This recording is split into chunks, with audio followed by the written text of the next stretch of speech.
Hello everyone welcome to FSR live. അങ്ങനെ ബാസക്ക് ഒരു സ്ട്രൈക്കർ എന്നുള്ള പദ്ധതി ഏകദേശം പാളിക്കൊണ്ടിരിക്കുകയാണ്. അൽവാരസിൻ്റെ കാര്യം ഏകദേശം തീരുമാനമായിട്ടുണ്ട്.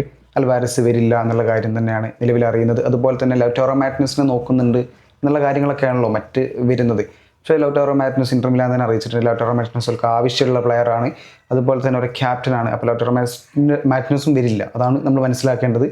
പിന്നെ നമ്മൾ നോക്കിക്കഴിഞ്ഞാൽ ഒയർസബാലിനെ നോക്കുന്നുണ്ട്, അങ്ങനെയുള്ള കാര്യങ്ങളൊക്കെയാണ് നോക്കുന്നത്. ഒയർസബാൽ വരുന്നുണ്ട് എന്നുള്ള കാര്യങ്ങളൊക്കെയാണ് പറയുന്നത്. റോയൽ സോഴ്സിലായിട്ട് സംസാരങ്ങൾ നടക്കുന്നുണ്ട്, പക്ഷേ അതും ഒഫീഷ്യലല്ല, റൂമേഴ്സാണ്, പറയാൻ പറ്റില്ല. പിന്നെ അറിയാലോ സ്പോർട്ടിംഗ് CP നമ്മൾ നമ്മളെ ലൂയിസ് വാരസിനെ നോക്കുന്നുണ്ട് എന്നുള്ള കാര്യങ്ങളൊക്കെയാണ് വരുന്നത്. പക്ഷേ അതും തീരുമാനമായിട്ടൊന്നുമില്ല.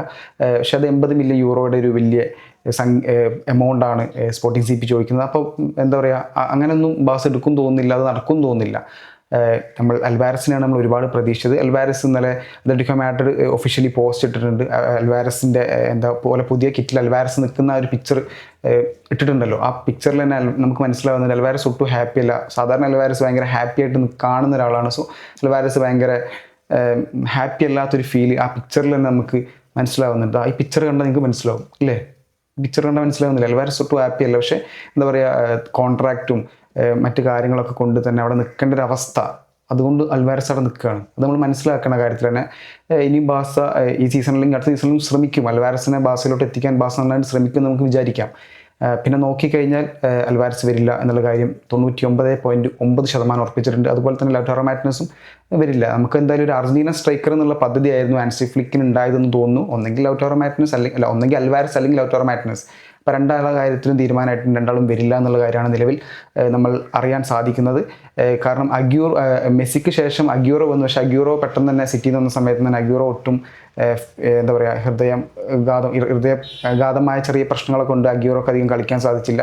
പിന്നെ അർജന്റീന മറ്റൊരു സ്ട്രൈക്കർ എന്നുള്ളൊരു പദ്ധതിയായിരുന്നു, ഒന്നെങ്കിൽ അൽവാരസ് അല്ലെങ്കിൽ ലൗറ്റാറോ മാർട്ടിനസ്. അത് രണ്ടും നിലവിൽ നടന്നിട്ടില്ല. നമ്മൾ ഇപ്പോൾ ഫെറാൻ ടോറസിന് പകരക്കാരനായിട്ടല്ല ഇവിടെ ആളെ കാണുന്നത്. അങ്ങനെയാണെങ്കിൽ നമുക്ക് ആൾക്കാരുണ്ട്, അതല്ല വേണ്ടത്.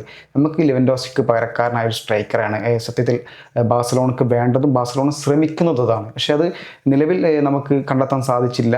നമ്മൾ ഒരുപാട് ശ്രമിച്ചു, ഡെക്കോക്കെ പരിശ്രമിച്ചു, നന്നായിട്ട് ശ്രമിച്ചിട്ടുണ്ട്. അൽവാരസ് നന്നായിട്ട് ശ്രമിച്ചിട്ടുണ്ട്, പക്ഷേ അത് സമ്പൂർണ്ണമായിട്ടില്ല. അതാണ് നിലവിൽ നമ്മൾ അറിയേണ്ട കാര്യം. ഇന്നലെ തന്നെ അറിയാലോ, ഇന്നലെ തന്നെ അത്ലറ്റിക്കോ മാഡ്രിഡിൻ്റെ ഗെയിം ഉണ്ടായിരുന്നു. നല്ല ലാലിഗയിലെ ഓരോ മാച്ച് ഉണ്ടായിരുന്നു. ഫസ്റ്റ് മാച്ച്, ആ മാച്ചിൽ അത്ലറ്റിക്കോ മാഡ്രിഡ് ജയിച്ചു. പക്ഷേ അത്ലറ്റിക്കോ മാഡ്രിഡ് ജയിച്ചെങ്കിൽ പോലും അവരുടെ ഫാൻസ് എന്താ പറയുക, നമ്മൾ അൽവാരസിനെതിരെ നന്നായിട്ട് ചാൻറ്റും പരിപാടിയൊക്കെ ഗാലറിയിൽ കുറച്ച് രീതിക്കൊക്കെ ഉണ്ടായിരുന്നു. ഗെയിം കണ്ടവർക്കറിയാം. എന്തായാലും അങ്ങനത്തെ കുറച്ച് കാര്യങ്ങളൊക്കെയാണ് നിലവിൽ അത് അവിടെ നടന്നത്. ഇപ്പോൾ ബാഴ്സലോണക്ക് ഒരു സ്ട്രൈക്കർ എന്നുള്ള പദ്ധതി ഈ സീസണിൽ നടക്കുമോ എന്നുള്ള കാര്യത്തിൽ വരെ സംശയമായിക്കൊണ്ടിരിക്കുകയാണ്. കാരണം നമ്മൾ ഒരുപാട് പ്ലേയേഴ്സിനെ നോക്കുന്നുണ്ടെങ്കിൽ പോലും നമുക്ക് എങ്ങനെയെങ്കിലും ഒരു സ്ട്രൈക്കർ പോരാ. ഹാൻസി ഫ്ലിക്കിന് എന്തെങ്കിലും ഒരു സ്ട്രൈക്കർ പോരാ. നല്ലൊരു, നമുക്ക് വേണ്ടത് നമ്മുടെ ആ ഒരു പ്ലേയിങ് ശൈലിക്കോ ഒക്കെ സൂട്ടബിൾ ആയ ഒരു സ്ട്രൈക്കറാണ്. അതിന് വേണ്ടിയിട്ടാണ് നമ്മൾ ശ്രമിക്കുന്നതും. ഇപ്പം നമ്മൾ ആഗ്രഹിച്ച ഒരാൾ അൽവാരസ് തന്നെയാണ്. ലൗറ്റാറോ മാർട്ടിനസിനെ സത്യം പറഞ്ഞാൽ ആസ് എ ബാഴ്സ ഫാൻ ഞാൻ ഒട്ടും ആഗ്രഹിക്കുന്നൊന്നുമില്ല. കാരണം നമ്മുടെ ആ ഒരു ശൈലിക്ക് പറ്റിയ പ്ലെയർ ആണോന്നൊന്നും ഞാൻ വിചാരിക്കുന്നില്ല. നമ്മൾ ശ്രമിച്ചത് അൽവാരസിനെ തന്നെയാണ്, നമ്മൾ പരിശ്രമിച്ചത്, നമ്മൾ ആഗ്രഹിച്ചത് അൽവാരസിനാണ്. നമുക്ക് അതിലായിരുന്നു വേണ്ടതും. അതാണ് ഇപ്പോൾ ബാഴ്സയുടെ നിലവിലെ അവസ്ഥ. ഇനി എന്തെങ്കിലും അത്ഭുതങ്ങൾ സംഭവിക്കുമോയെന്ന് കാര്യങ്ങളൊന്നും അറിയില്ല. എന്തെങ്കിലും സംഭവിക്കാം. ഡെക്കോ വളരെ രഹസ്യമായിട്ടാണ് മുന്നേറുന്നതെന്നൊക്കെയാണ് സ്പാനിഷ് മാധ്യമങ്ങളൊക്കെ റിപ്പോർട്ട് ചെയ്യുന്നത്. അതാണ് നിലവിൽ നമുക്കറിയാൻ സാധിച്ചത്. എന്തായാലും നമുക്ക് വേണ്ടത്, നമ്മളെ മനസ്സിലാക്കേണ്ട കാര്യം, ആഗസ്റ്റ് 24 നമ്മുടെ എൽഷയായിട്ടുള്ള ഫസ്റ്റ് ലാലിഗ മാച്ച് തുടങ്ങുകയാണ്. അതായത് 2-3 ദിവസം കഴിഞ്ഞാൽ നമ്മളെ ഫസ്റ്റ് ലാലിഗ മാച്ച് തുടങ്ങും. അപ്പോൾ നമുക്കൊരു നല്ല സ്ട്രൈക്കറില്ലാതെ നമ്മൾ എങ്ങനെ കളിക്കും എന്നുള്ള കാര്യം നമ്മൾ കണ്ടറിയേണ്ടതാണ്. നമ്മളെ പ്രീ സീസൺ മാച്ചുകളൊക്കെ നമ്മൾ ജയിച്ച് അതിലൊന്നും അല്ല കാര്യം. നമ്മളൊരു ലാലിഗ പോലൊരു ഗെയിമിലോട്ട് വരുമ്പോൾ, സ്പെയിനിലെ തന്നെ ഏറ്റവും വലിയ ലീഗായ ലാലിഗ വരുമ്പോൾ സമയത്ത് നമുക്ക് വേണ്ടത് സ്ട്രൈക്കർ നിർബന്ധമാണ്. നമുക്കിപ്പം മധ്യനിരയിലൊക്കെ നമുക്ക് ഭയങ്കര സ്റ്റാർ ഐക്കൺസ് ഒക്കെ ഉണ്ടെന്ന് പറയാം. പക്ഷേ നമുക്കൊരു സ്ട്രൈക്കർ ഗോൾ അടിച്ചാലേ ജയിക്കുള്ളൂ, നമ്മൾ മനസ്സിലാക്കണം. ഇപ്പോൾ നിലവിലെ സാഹചര്യം നോക്കുകയാണെങ്കിൽ ആൻ്റണി ഗോർഡനെ മുന്നിൽ നിർത്തി ഒരു ശ്രമമായിരിക്കും ബാഴ്സ ശ്രമിക്കുക എന്നാണ് നിലവിൽ നമ്മൾ മനസ്സിലാക്കുന്നത്. അല്ലെങ്കിൽ ഇപ്പോൾ പറയുന്നത് ചില റൂമേഴ്സൊക്കെ വരുന്ന റാഫിനെ മുന്നിൽ കളിപ്പിക്കും എന്നുള്ളതൊക്കെ വരുന്നുണ്ട്. മറ്റ് ചില പ്രീ സീസണിൽ റാഫിനെ മുന്നിൽ കളിച്ചിട്ടുണ്ട്. പക്ഷേ അറിയില്ല. പിന്നെ ക്യാമ്പുകളിലൊക്കെ നോക്കിക്കഴിഞ്ഞാൽ ക്യാമ്പുകളുടെ ചില സമയങ്ങളിലൊക്കെ നമ്മളെ യമാൽ സ്ട്രൈക്കറായിട്ട് കളിച്ചിട്ടുണ്ട്. അപ്പോൾ എന്താണ് ബാസ് ഉദ്ദേശിക്കുന്നത്? ഒന്നെങ്കിൽ എൻ്റെ അഭിപ്രായത്തിൽ നിലവിലെ സാഹചര്യത്തിൽ ഫെർമിൻ ലോപ്പസിനെ മേ ബി വേണമെങ്കിൽ കളിപ്പിക്കാം. ഫെർമിൻ ലോപ്പസ് യൂത്ത് ടീമുകളിലൊക്കെ, ബാസൻ്റെ യൂത്ത് ടീമുകളിലൊക്കെ സ്ട്രൈക്കറായിട്ട് കളിച്ചിട്ടുണ്ട്. പിന്നെ ഒരു സാധ്യത ഉള്ളത് നമ്മളെ ആൻ്റണി ഗോർഡൻ ആണ് നിലവിൽ ഒരു ചാൻസ് ഉള്ളത് ഒരു സ്ട്രൈക്കറായിട്ട് ആ റോള് ക്യാരി ചെയ്യാനുള്ള. പക്ഷേ അതൊന്നുമല്ല നമുക്ക് വേണ്ടത്. നമുക്ക് നല്ലൊരു സ്ട്രൈക്കറെ വേണം ബ്രോ, അല്ലേ? ബാസക്ക് നല്ലൊരു സ്ട്രൈക്കറെ വേണം.